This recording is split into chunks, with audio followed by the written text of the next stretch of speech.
अगर आप भी चाहते हैं नए वीडियो एवं नए ऑडियो देखने एवं सुनने के लिए तो हमारे गोल्ड स्टूडियो चैनल को सब्सक्राइब जरूर करें एवं बेल आइकन दबाना ना भूलें।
बाकी भूल गईलू खेतवा रहर के मिलत रहलू हमारा से छुप के अपना घर से।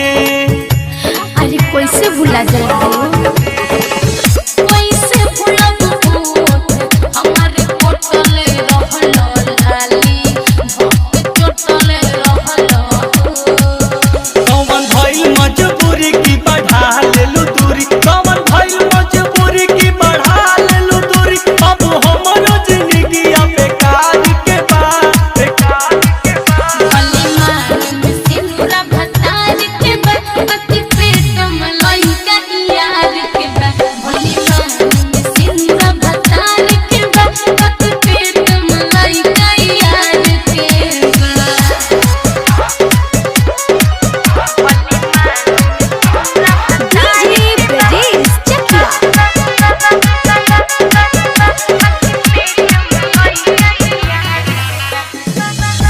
भतरू से पहले हम गईनी तुहर भोग हो बिटुए विनायक रानी रहल तहरा जोग हो।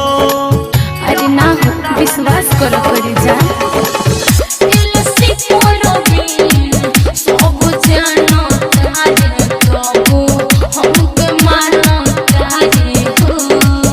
डीजे कहे बीरी जैसे खुश रह